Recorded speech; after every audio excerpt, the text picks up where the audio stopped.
വടകരയിലെ ജനങ്ങൾ നൽകിയ ഉജ്ജ്വല സ്വീകരണത്തിന്റെയും സ്നേഹത്തിന്റെയും സന്തോഷത്തിലാണ് UDF വടകര നിയോജക മണ്ഡലം സ്ഥാനാർത്ഥി.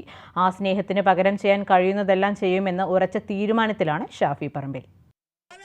തെരഞ്ഞെടുപ്പിന് മുൻപും ശേഷവും മനസാക്ഷിയുള്ള കേരളം TP ചന്ദ്രശേഖരൻ വധം ചർച്ചയാക്കുമെന്ന കാര്യത്തിൽ സംശയമില്ല.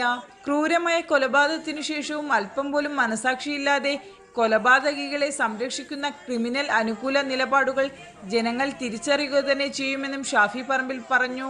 അത്ര ക്രൂരമായ കൊലപാതകത്തിന് ശേഷവും ഒരല്പം പോലും റിഗ്രറ്റ് ഇല്ലാതെ ആ കൊലപാതകികളെ സംരക്ഷിക്കുക, അവരെ ഒളിപ്പിക്കുക, അവർക്ക് ജയിലിൽ സൗകര്യം ഒരുക്കുക, ജയിലിൽ പോയി കാണുക, അവർക്ക് ഫോണ്, കഞ്ചാവ്, മയക്കുമരുന്ന്, കൊട്ടേഷൻ എല്ലാ സൗകര്യങ്ങളും ജയിലിൽ ഒരുക്കി കൊടുക്കുക, അവരുടെ കല്യാണം പരിപാടികളിലും ഇങ്ങനെ വലിയ വലിയ നേതാക്കന്മാരൊക്കെ പങ്കെടുക്കുക, പരസ്യമായ ഒരു പ്രോ ക്രിമിനൽ സ്റ്റാൻഡ് അവരെടുക്കുമ്പോൾ തെരഞ്ഞെടുപ്പിൻ്റെ മുമ്പും തെരഞ്ഞെടുപ്പിനും ശേഷവും അത് മനസാക്ഷിയുള്ള കേരളം അത് ചർച്ചയാക്കുമെന്ന കാര്യത്തിന് സംശയമാണ്. ഈ വരുന്ന തെരഞ്ഞെടുപ്പ് രാജ്യത്ത് വർഗീയ ഫാസിസ്റ്റുകളെ പരാജയപ്പെടുത്താനുള്ളതാണെന്നും അത് ജനങ്ങൾ ഉൾക്കൊണ്ടിട്ടുണ്ടെന്നും ഷാഫി പറമ്പിൽ വ്യക്തമാക്കി.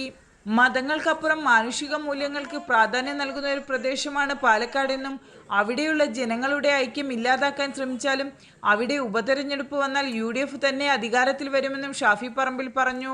പാലക്കാട് ഒരു മതേതര ജനതയുടെ അവിടെ എല്ലാ സമുദായങ്ങളിലും പെട്ട കൽപ്പാത്തി അമ്പലമാണെങ്കിലും പുതുപ്പള്ളി തെരുവിലെ പള്ളികളാണെങ്കിലും ചക്കാന്തറയിലെ ചർച്ചുകളാണെങ്കിലും ഒക്കെ അവിടെയൊക്കെ ഒരു യൂണിറ്റിക്ക് വേണ്ടി ശ്രമിക്കുന്ന, ചിന്തിക്കുന്ന, പ്രവർത്തിക്കുന്ന, വോട്ട് ചെയ്യുന്ന, രാഷ്ട്രീയ അഭിപ്രായം സ്വീകരിക്കുന്ന ആളുകളാണ്.